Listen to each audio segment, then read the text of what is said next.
योगी ही जरूरी, योगी ही उपयोगी भविष्य के लिए भी, योगी है जरूरी वर्तमान के लिए भी। राहुल भाई हमारे साथ हरियाणा, महाराष्ट्र, झारखंड, जम्मू कश्मीर, हमने तमाम राज्यों में जो विधानसभा चुनाव के नतीजे देखे, उसमें एक नाम जो सबसे ज्यादा लिया गया और जिस पर सबसे ज्यादा राजनीतिक पंडितों ने भी बात की, वो थे योगी आदित्यनाथ। योगी आदित्यनाथ, वो चाहे महाराष्ट्र हो या हरियाणा हो, बताया जा रहा है योगी आदित्यनाथ का वो एक नारा बताया लोगों ने कि जी ये कालजयी नारा है। एक नारा जो पूरे देश में पहुंच गया। लोग चौक चौराहों पे बैठे और पीपल की पेड़ के नीचे बैठे समूह में लोग उस नारे पर चर्चा कर रहे थे कि भाई जो कह रहे हैं सही कह रहे हैं। योगी आदित्यनाथ का वो एक नारा जो उन्होंने दिया कि बटेंगे तो कटेंगे, बड़ी साधारण बात है। बचपन में माता पिता भी हम लोगों से कहा करते थे कि भाई एकता में बल है, वही एकता में बल है को योगी आदित्यनाथ ने इस देश के बहुसंख्यकों को समझाने के लिए थोड़ा और फिल्टर कर दिया, साफ साफ शब्दों में, बिना लाग लपेट के। वो जो कहते हैं ना आजकल अनफिल्टर्ड चल रहा है कि भाई पॉडकास्ट विद फलाना अनफिल्टर्ड। योगी आदित्यनाथ जब से सीएम बने हैं, ये वाला जो रूप है जो 2024 लोकसभा चुनावों के बाद वाला रूप है, उसमें योगी जी बिल्कुल अनफिल्टर्ड है। अब दिल्ली में चुनाव होने हैं, दिल्ली विधानसभा चुनाव की तारीखों का ऐलान हो चुका है। सभी पार्टियां अपनी आखिरी जोर आजमाइश में लगी हुई हैं और इसी दौरान योगी आदित्यनाथ का पूरा कार्यक्रम जो है लोगों के बीच आ गया है। राहुल भाई हमारे साथ पूरा दिल्ली कवर कर रहे हैं, लोगों के बीच जा रहे हैं, रोज जाते हैं। राहुल भाई पूरा कार्यक्रम आ गया, पहले तो कार्यक्रम बता देंगे दर्शकों को और इसके राजनीतिक मायने आप कैसे देखते हो? देखिए, अगर मैं एक बात कहूं कि बीजेपी के लिए दिल्ली में योगी एक ही विकल्प, तो मुझे कहने में कोई गुरेज नहीं है। मतलब अगर दिल्ली का चुनाव बीजेपी को निकालना है, बीजेपी को वही रिजल्ट लेने हैं जो हरियाणा या महाराष्ट्र में लिए, तो योगी ही जरूरी। योगी जरूरी इसलिए है क्योंकि 27 साल से बीजेपी दिल्ली की सत्ता से दूर है। लंबा वक्त हो गया राहुल भाई, काफी लंबा वक्त हो गया। उसके बाद में देखिए, जनता पसंद करती है जिसको करती है। लगातार 3 योजनाओं में कांग्रेस को पसंद किया और उसके बाद से आम आदमी पार्टी को पसंद कर रही है। तो एक बचा हुआ है, मतलब आम आदमी पार्टी का। हाँ है? बिल्कुल, एक तो मैं बचा वही हुआ, कह रहा हूँ, एक बचा हुआ है। 15 साल होने को है। हाँ। मतलब अगर राहुल भाई ये कह रहे हैं कि कांग्रेस जब आई तो 15 साल रही, 10 साल हो चुके हैं अरविंद केजरीवाल को, तो 5 साल का मौका तो बनता है राहुल भाई। और क्योंकि देखिए, अब ये जो इलेक्शन है, कुछ भी कहना, मुझे लगता है कुछ भी कहना जल्दबाजी होगी। प्रकाश भाई, बड़े बड़े जो राजनीतिक जानकार हैं, राजनीतिक चाणक्य जिन्हें कहा जाता है, वो भी कुछ भी नहीं बता पा रहे हैं। हुआ चुनाव है। जितने सारे जो सर्वे एजेंसीज हैं वो कुछ नहीं बता पा रही हैं। लेकिन एक बात तो तय है कि इस चुनाव में अभी तक दिल्ली का जो सबसे बड़ा चेहरा वो अरविंद केजरीवाल हैं। और क्योंकि ना तो कांग्रेस के पास में ना बीजेपी के पास में उनके विकल्प का कोई चेहरा नहीं है, तो यही वो कारण है। और ये बात आम आदमी पार्टी बार बार पूछ भी रही है कि चेहरा कौन बताइए, आपके सीएम का चेहरा कौन? हमारे पास केजरीवाल है। हाँ। आपके पास कौन है? पोस्टर्स लगे हुए हैं हर विधानसभा में, एक ही पोस्टर लगा हुआ दिखाई देता है कि इधर आम आदमी पार्टी वर्सेस दूसरी तरफ बीजेपी गाली गलौज पार्टी, उनका सीएम कौन। अच्छा, ये पूरे जगह जगह पोस्टर चिपक गया? बिल्कुल, हर जगह पोस्टर चिपका हुआ है। और ये केवल पोस्टर दीवारों पर ही नहीं, लोगों के दिमाग में भी ये चिपका हुआ है। क्योंकि ये देखिए, ये बात बड़ी, भले ही कोई बात बड़ी ना हो, लेकिन होने ना होने में काफी बड़ी बात है। और वो इसलिए क्योंकि विकल्प देखिए होता है कोई ना कोई किसी भी राज्य में। भले ही मध्य प्रदेश में चुनाव लड़ा गया हो, लेकिन एक चेहरा शिवराज सिंह चौहान का था। आपने हटाया, वो बात अलग है, लेकिन चेहरा शिवराज ही थे। हाँ, भले ही फिर महाराष्ट्र में चुनाव लड़ा गया हो, लेकिन दो चेहरे, एक एकनाथ शिंदे और दूसरे देवेंद्र फडणवीस। मुझे याद है जब प्रेस कॉन्फ्रेंस के दौरान पूछा, महाराष्ट्र चुनाव का जिक्र किया, बता देता हूं कि प्रेस कॉन्फ्रेंस में पूछा फडणवीस साहब से कि भाई चीफ मिनिस्टर का उम्मीदवार कौन है? अगर बीजेपी सबसे बड़ी पार्टी रही तो कौन होगा उम्मीदवार? ये चुनाव से पहले की बात बता रहा हूं। तो फडणवीस ने ये कहा, देखिए राजनीतिक लोग कैसे क्वेश्चन, मुश्किल सवालों से भी आसानी से बच जाते हैं। बोले कि मैं अभी मुख्यमंत्री के साथ बैठा हूं। कितनी पॉलिटिकल स्मार्टनेस।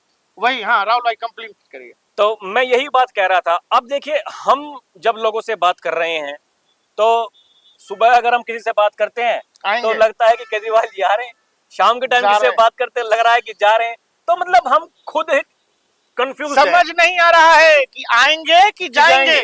वाकई कोई भी नहीं बता पा रहा है। और कारण यही है, देखिए दिल्ली के अपने इश्यूज अलग हैं, दिल्ली की जनता कुछ अलग तरीके से सोचती है, देश में क्या चल रहा है और दिल्ली में क्या चल रहा है। भाई दिल्ली देश की राजधानी है। 2014 के बाद में अच्छा, आपको क्या बीजेपी लग रहा है कि आएंगे कि जाएंगे?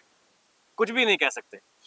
मैं खुद की अगर बात बताऊं कि कुछ कहा ही नहीं जा सकता, मैं लोगों से यही पूछता हूं राहुल भाई केजरीवाल जी खेल आएंगे रहे कि हैं। जाएंगे, लेकिन लोग अब देखिए वो भी कह रहे हैं पता नहीं क्या होगा, टक्कर है लेकिन पता नहीं क्या होगा। तो आपको ये लग रहा है कि बीजेपी ने जो ये खेल खेला, चूंकि सबसे बड़ा फेस है मुख्यमंत्री के तौर पर योगी आदित्यनाथ, तो एक पॉलिटिकली मास्टर स्ट्रोक कहेंगे, या फिर भाई योगी उनके पास है तो जाएंगे ही प्रचार करने ना दिल्ली में? बीजेपी की तरफ से तो देखिए ये बड़ा मास्टर स्ट्रोक हम इसे कह सकते हैं।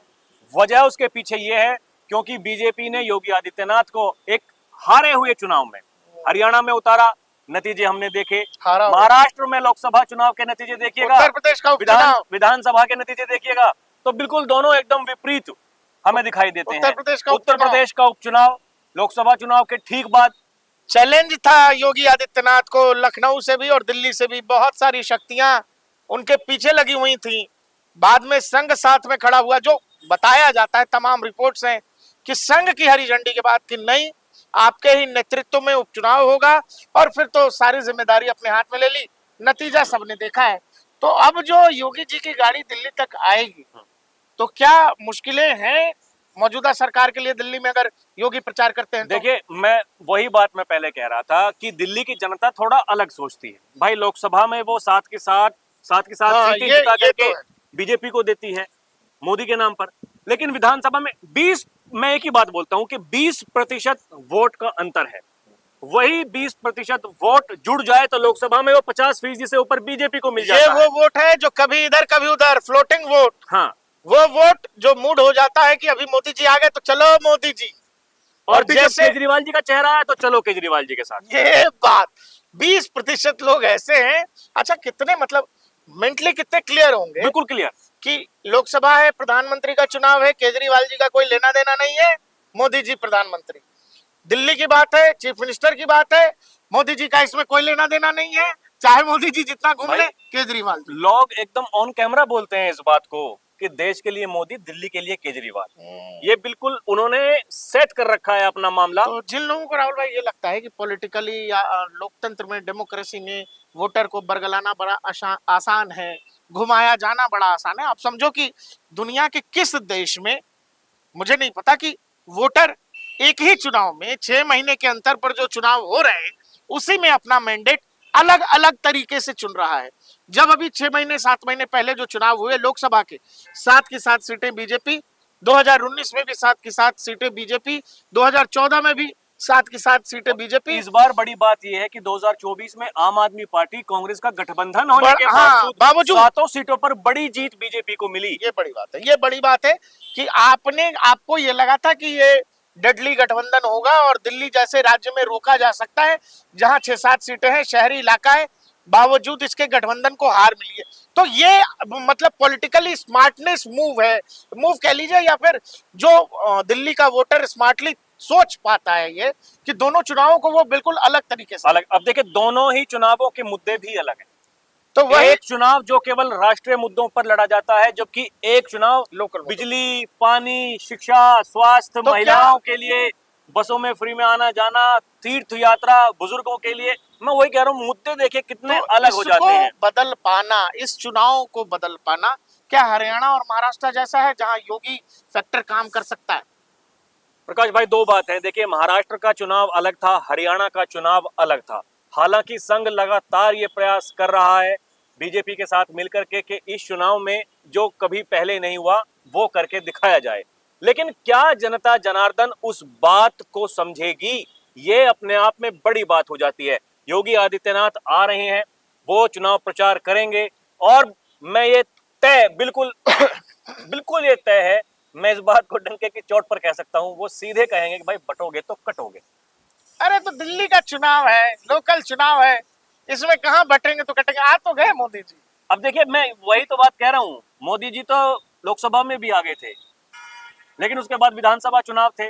अब दिल्ली की सरकार केंद्र में भी है और दिल्ली की सरकार राज्य में भी है, तो दोनों ही सरकार एक साथ में ही आई हुई है।